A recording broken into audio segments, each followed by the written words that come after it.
டோய், என்ன காலையிலேயே அப்பாவோட கைய பிடிச்சிட்டீங்க?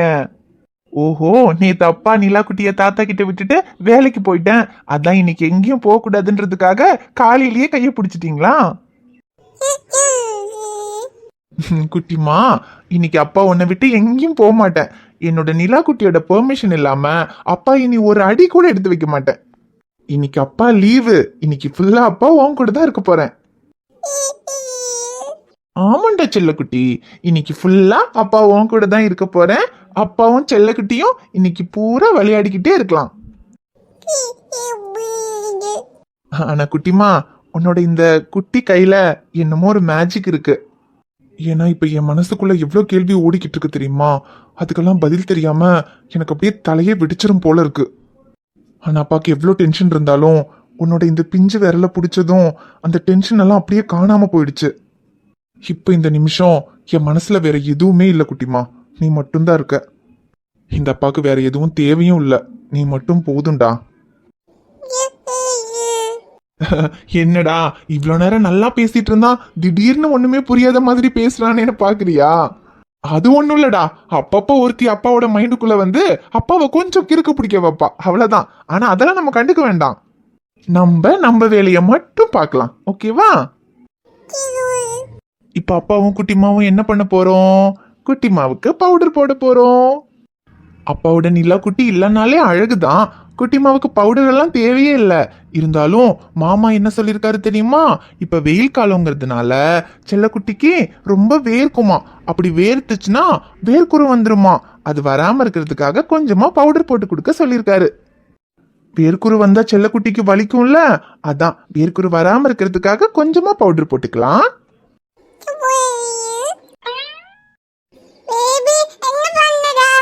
வாடா அபிமா, என்ன தனியாவா வந்த?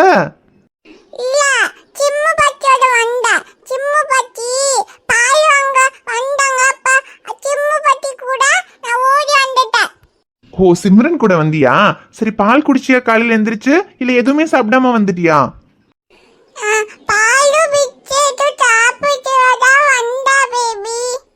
ஓ, பாலும் பிஸ்கெட்டும் சாப்பிட்டியா? அப்ப சரி. சோகமா?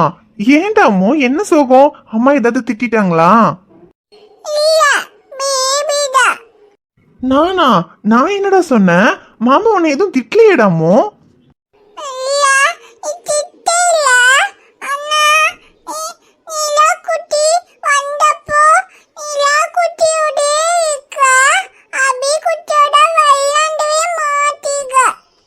ஐயோ அபிமா, இவ்வளவுதானா? இதுக்குதான் அபிக்குட்டிக்கு சோகமா? மாமா நிலா குட்டியோட இருந்தா அபிக்குட்டி கூட விளையாட வர மாட்டேன்னு யார் சொன்னா? மாமா அபிக்குட்டியோட இருந்தானே விளையாடுறேன்.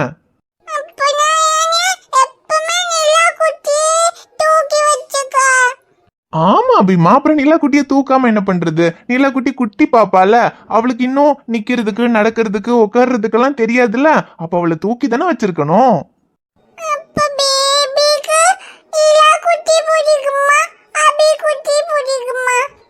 இது என்னடாமோ கேள்வி? மாமாக்கு நிலா குட்டியும் பிடிக்கும், அபிக்குட்டியும் பிடிக்கும், ரெண்டு பேருமே மாமாக்கு ஒண்ணுதான்டா. ஆமா அபிமா, மாமாக்கு நிலா குட்டியும் ரொம்ப பிடிக்கும், அபிக்குட்டியும் ரொம்ப பிடிக்கும், ரெண்டு பேருமே மாமாக்கு ஒண்ணுதான். டேய், யார ரொம்ப பிடிக்கும்னு கேட்டா என்ன சொல்றது? இங்க பாரு, இப்போ உன்கிட்ட 2 சாக்லேட் கொடுத்துட்டு உனக்கு இந்த 2 சாக்லேட்ல எந்த சாக்லேட் ரொம்ப பிடிக்கும்னு கேட்டா நீ என்ன சொல்வ? அப்படிதான் மாமாக்கும் நிலா குட்டி அபிக்குட்டி 2 செல்ல குட்டிங்களையும் ரொம்ப பிடிக்கும். ப்ராமிஸ்டா தங்கம். அப்புறம் அபிக்குட்டிக்கு இதுக்கப்புறம் மாமாக்கு நிலா குட்டி மேலதான் ரொம்ப பாசமா, அபிக்குட்டி மேல பாசம் இல்லையா, இப்படி எல்லாம் சந்தேகம் வரவே கூடாது. நிலா குட்டி எப்படி மாமாவோட பொண்ணோ அதே மாதிரி அபிக்குட்டியும் மாமாவோட பொண்ணுதான். ஆனா நிலா குட்டி ரொம்ப குட்டி பாப்பால, அவளுக்கா எதுவுமே செஞ்சுக்க முடியாது. அதனாலதான் மாமா நிலா குட்டிய கொஞ்சம் அதிகமா கவனிச்சுக்கிறேன். இப்ப அபிக்குட்டிக்கு புரிஞ்சுதா? அதான் மாமாவோட செல்லக்குட்டி. சரி, இப்ப மாமாவும் அபிக்குட்டியும் சேர்ந்து நிலா குட்டிக்கு பவுடர் போட்டு விடலாமா? சரி வா, இப்ப நம்ம என்ன பண்ண போறோம்? நிலா குட்டிக்கு பவுடர் போட போறோம்.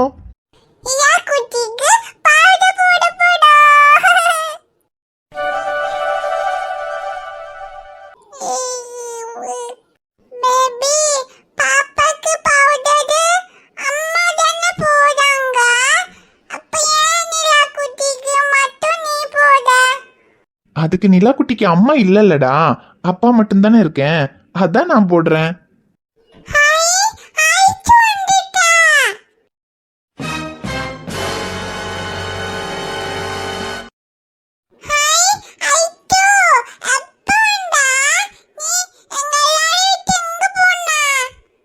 அபிமா கொஞ்சம் இருடா.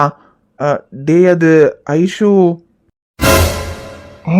ஐஸ்வர்யா, வாமா மருமகளே, நீ திரும்ப இந்த வீட்டுக்கு வருவேன்னு நாங்க எதிர்பார்க்கவே இல்லம்மா. என்னம்மா பிள்ளை, 1.5 வருஷத்துக்கு முன்னால என் பேரன் கூட வாழவே முடியாது, இந்த வாழ்க்கையே வேண்டாம்னு சொல்லி என் பேரனை விட்டு போனா. அதுக்கப்புறம் இந்த 1.5 வருஷம் என் பேரன் என்ன ஆனா, எப்படி இருக்கான்னு எந்த ஒரு கவலையும் இல்லாம தானே இருந்தா. இப்போ என்னத்துக்கு உங்க தங்கச்சி இந்த வீட்டுக்கு திரும்பவும் கூட்டிட்டு வந்திருக்கீங்க? அம்மாச்சி கோவப்படாதீங்க, நீங்க சொல்றது எல்லாமே சரிதான், நடந்த எல்லாமே எனக்கும் தெரியும். அதுக்காக இப்ப நான் யாரையும் இங்க நியாயப்படுத்துறதுக்காக வரல. அப்புறம் எதுக்குமா பிள்ளை இப்போ உங்க தங்கச்சி இங்க கூட்டிட்டு வந்திருக்கீங்க? அம்மாச்சி ஐஷு பண்ணது தப்பாவே இருக்கட்டும், ஆனா அது அவ சைட்ல இருந்து யோசிச்சு பார்த்தாதான் அதுல என்ன நியாயம் இருக்குன்னு நமக்கு தெரியும். ஆனா இப்ப நான் அதை பத்தி எல்லாம் பேச வரல. நடந்து முடிஞ்சது முடிஞ்சிருச்சு, ஆனா இதுக்கப்புறம் நடக்க போறது என்னன்னு தான் நம்ம பார்க்கணும். என் தங்கச்சி தான் இதுக்கப்புறம் இந்த வீட்டுல வாழ முடியாதுன்னு இந்த வீட்டை விட்டு போனா, ஆனா இப்போ திரும்ப அவளாதான் வந்திருக்கா. அது எப்படிமா பிள்ளை, எந்த தப்பும் செய்யாத என் பேரனோட வாழ முடியாதுன்னு சொல்லி அவனை தூக்கி எறிஞ்சிட்டு போயிட்டு இப்ப திரும்பவும் இந்த வீட்டுக்கு வந்தா உடனே நாங்க ஏத்துக்கணும்னு சொல்றீங்களா? அம்மாச்சி நான் என் தங்கச்சியை நீங்க எல்லாரும் ஏத்துக்கணும்னு நான் யாரையும் கட்டாயப்படுத்தல. ஆனா திரும்ப வந்தவளுக்கு ஒரு வாய்ப்பு கூட கொடுக்காம கதவை மூடிடாதீங்கன்னு தான் சொல்றேன். அதுவும் ஐஷு ஏன் தங்கச்சிங்கிறதுக்காக நான் சொல்லல, அவ இந்த வீட்டோட மருமகன்றதுக்காக தான் நான் அவளை இங்க கூட்டிட்டு வந்திருக்கேன். நீங்க சம்மதிச்சா இதுக்கப்புறம் ஐஷு இங்கதான் இருப்பா. அட என்ன மாப்பிள்ள, நீங்க சம்மதிச்சான்னு சொல்றீங்க? ஐஸ்வர்யா இந்த வீட்டு மருமக. சின்னங்க மனுஷரே, என்ன பேசுறீங்க? மருமகளா மருமக? அந்த மருமக தான் உங்க பேரனோட வாழ முடியாதுன்னு தூக்கி போட்டுக்கிட்டு போனா. இப்போ என்னமா அவ திரும்பி வந்ததா வாமா மருமகளேன்னு சந்தோஷப்படுறீங்க? அவ என்ன உங்க பேரனோட சேர்ந்து வாழ போறேன்னு சொன்னாலாக்கு? நீ கொஞ்சம் வாயை மூடிட்டி. சேர்ந்து வாழ்றதுக்கு விருப்பம் இல்லாம தான் வீடு வரைக்கும் வந்திருக்காளாக்கு. இங்கேரு, மருமக இந்த வீட்டை விட்டு போனது தப்புதான், ஆனா அது அவங்க புருஷ பொட்டாட்டிக்கு இடையில இருக்கிற பிரச்சனை, அதுல நம்ம யாரும் தலையிடப்படாது. அதுவும் இல்லாம இப்ப மருமக திரும்பி வந்தாலும் அவளை ஏத்துக்கிறது ஏத்துக்காதது நம்ம பேரனோட விருப்பம், அதுல நீ எதுவும் சொல்லக்கூடாது சொல்லிட்டேன். நீ கொஞ்சம் வாயை மூடிக்கிட்டு நில்லு, எந்த முடிவுனாலும் அது நம்ம சின்னவங்க எடுக்கட்டு.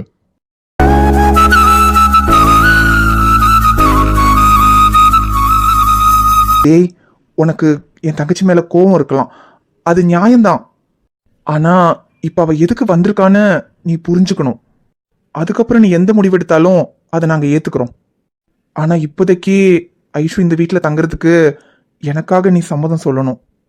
என்னல சின்னவனே, அவர் தங்கச்சி உன்னை எந்த அளவுக்கு கஷ்டப்படுத்திட்டு போயிருக்கான்றதெல்லாம் மறந்துட்டு இப்போ என்னமோ தங்கச்சி இந்த வீட்ல தான் தங்கணும்னு சொல்லிக்கிட்டு இருக்காரு. நீயும் எதுவும் பேசாம குத்துக்கல் மாதிரி உட்கார்ந்திருக்க. அவ இந்த வீட்ல தங்கறதுல உனக்கு சம்மதமாலே? சம்மதம் இல்லைன்னு மட்டும் சொல்லிடாதீங்க ஷமீர், அதை என்னால தாங்கிக்க முடியாது. சம்மதிக்கிறேன், ஆனா அது நான் உன்னை ஏத்துக்கிட்டதுனால இல்ல. இந்த 1.5 வருஷமா என் மனசை தொலைச்சுக்கிட்டு இருக்கிற ஒரு கேள்வி, நீ எதுக்காக என்னை விட்டு போனேன்னு, அந்த காரணத்தை தெரிஞ்சுக்கிறதுக்காக நீ இந்த வீட்டுல இருக்கிறதுக்கு நான் சம்மதிக்கிறேன். ஏட்டி, அவன் அமைதியா இருக்கிறதுலயே உனக்கு புரியலையாக்கு? அவனுக்கு சம்மதங்கிறதுனாலதான் அவன் அமைதியா இருக்கேன். இது அவனோட வாழ்க்கை, அவன் பாத்துக்கிடுவான். நீ தேவையில்லாம எதுவும் பேசாம நீ உள்ளவா. தேங்க்ஸ்டா, இதை தான் நான் உன்கிட்ட இருந்து எதிர்பார்த்தேன். இதுக்கப்புறம் எந்த முடிவா இருந்தாலும் அது உன்னோட முடிவு, அதுல நான் தலையிட மாட்டேன். ஐஷுமா நான் கிளம்புறேன்டா, இதுக்கப்புறம் எல்லாமே உன் கையில. என்ன பேசணும்னாலும் என்ன பண்ணணும்னாலும் அதை யோசிச்சு பண்ணு. சரி சேட்டா. பாத்துக்கடா, நான் வரேன். அபி வா, வீட்டுக்கு போலாம்.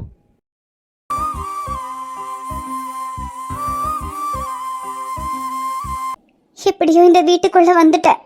இனி நடந்த எல்லாத்தையும் உங்களுக்கு புரிய வச்சு திரும்பவும் பழைய ஐஷுவா உங்க மனசுக்குள்ள வரணும். உன்னால இந்த வீட்டுக்குள்ள மட்டும்தான் வர முடியும், ஆனா என் மனசுக்குள்ள வரணும்னா எதுக்காக நீ என்னை விட்டு போனாங்கிற காரணத்தை நீ உன் வாயாலேயே சொல்லணும். நீ சொல்லலைனாலும் அதை நான் சொல்ல வைப்பேன்.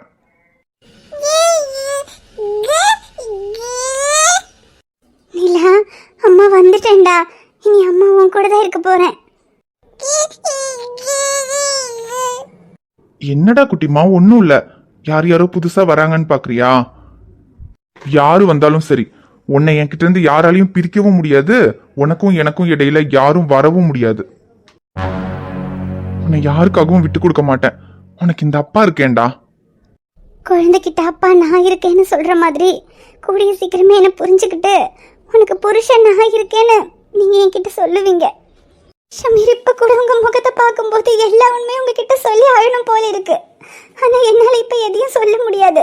அந்த உண்மையெல்லாம் உங்ககிட்ட சொல்றதுக்கான நேரம் வரும்போது நிச்சயமா நான் எல்லாத்தையும் உங்ககிட்ட சொல்லுவேன். அப்ப நீங்க என்ன புரிஞ்சுக்கிட்டா மட்டும் போதும்.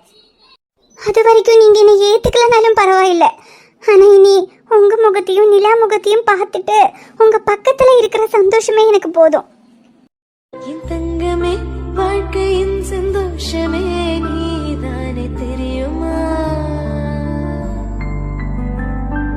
வண்ணமே, கடவுள் தந்த பந்தமே நீதானே புரியுமா? உன்னை தாங்கி பிடிக்கவே கைகள் ஏங்குது, உன்னை அள்ளி கொஞ்சவே மனசு துடிக்குது. இந்த ஃபைல் என்ன இங்க டேபிள் மேல இருக்கு?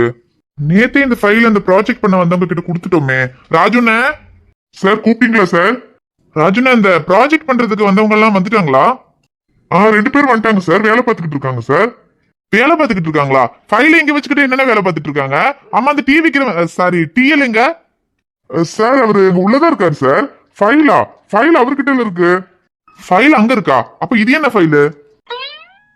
அட, இது இந்த காலேஜ் பிள்ளையோட ஃபைல் இல்ல? இந்த ஃபைலை நீங்க திரும்ப கொடுக்கலையா? இல்ல சார், அதுக்கப்புறம் இந்த பொண்ணு வரவே இல்லை சார். ஆமா, இந்த ஃபைல் எப்படி இப்ப டேபிள் மேல வந்துச்சு? யாருக்குன்னே தெரியும். நான் இது நம்ம சிசிடிவி ஃபைல்னு நினைச்சேன்.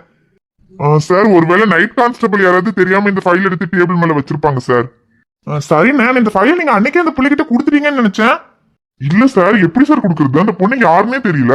திரும்ப ஸ்டேஷனுக்கு வந்து கேட்டா வேணா கொடுக்கலான்னு பார்த்தேன். ஆனா அந்த பொண்ணு வரவே இல்லையே சார். வரலையா? என்னென்ன காலேஜ் ப்ராஜெக்ட் ஃபைலு. பாவம், இந்த ப்ராஜெக்ட் பண்றதுக்கு அந்த பிள்ளை எவ்வளவு கஷ்டப்பட்டு இருக்கோம். சரிதான் சார், ஆனா அதுக்கு அந்த பொண்ணு வந்தா தானே சார் ஃபைல் கொடுக்க முடியும். அந்த பொண்ணு யாருன்னே தெரியாம எப்படி சார் கொடுக்கறது? என்னென்ன நீங்க போலீஸா இருந்துகிட்டு ஒரு காலேஜ் பிள்ளைய கண்டுபிடிக்க முடியலன்னு சொல்றீங்க? சார், அப்படி பார்த்தா நீங்களும் போலீஸ் தானே சார்? நக்கலு. இல்ல சார், எப்படி சார் கண்டுபிடிக்கிறது? அந்த பொண்ணோட பேர் கூட தெரியாது. ஏன்னா பேர் தெரியாது? அதான் ப்ராஜெக்ட் ஃபைல நம்ம கையில இருக்கு. அதுல பேர் போட்டிருக்குல்ல, இதுங்க யாருன்னு பார்க்கலாம். இதுல பிரீத்தின்னு போட்டிருக்கு. சார், பிரீத்திங்கிற பேரை மட்டும் வச்சுட்டு எப்படி சார் கண்டுபிடிக்க முடியும்? பிரீத்திங்கிற பேர்ல நிறைய பிள்ளைங்க இருப்பாங்கல்ல. ஆமா, பேரை மட்டும் வச்சு கண்டுபிடிக்க முடியாதுதான். சரி இருங்க, இது ப்ராஜெக்ட் ஃபைல் தானே. காலேஜோட பேரோ இல்ல வேற ஏதாவது டீடைல்ஸ் இருக்கான்னு பாப்போம். காலேஜோட பேர் இருந்தா பேசாம அந்த காலேஜ்ல கொண்டு போய் கொடுத்துட்டு வந்துருங்க. அப்ப அந்த பிள்ளைகிட்ட கொடுத்துருவாங்கல்ல. Correct sir. இதுல என்னென்ன காலேஜோட பேர் கூட போடல. இங்க கொடுங்க சார், நான் பாக்குறேன். இந்தாங்கண்ணே பாருங்க, காலேஜோட பேர் எங்கேயாவது போட்டிருக்கானு. ஆமா சார், நீங்க சொன்ன மாதிரி காலேஜ் பேர் எங்கேயுமே போடல. பிரீத்தின்னு அந்த பிள்ளையோட பேர் மட்டும்தான் போட்டிருக்கு. சார், இதோ இங்க லாஸ்ட் பேஜ்ல ஒரு ஃபோன் நம்பர் இருக்கு சார். ஃபோன் நம்பரா? அது அந்த பொண்ணோட ஃபோன் நம்பரா இருக்குமா? தெரியலையே சார். சரி, யாரோட தரந்தா என்ன? அந்த ப்ராஜெக்ட் ஃபைல இருக்குன்னா அப்ப அந்த பிள்ளைக்கு தெரிஞ்சவங்களோட நம்பரா தானே இருக்கும். அந்த நம்பருக்கு ஃபோன் பண்ணி அந்த பொண்ணோட ப்ராஜெக்ட் ஃபைல் இங்க ஸ்டேஷன்ல இருக்குன்னு சொல்லி ஸ்டேஷனுக்கு வர சொல்லி கொடுத்துடலாம். நல்ல ஐடியா சார். என்ன, அந்த நம்பர் சொல்லுங்க, ஃபோன் போடுவோம். 9876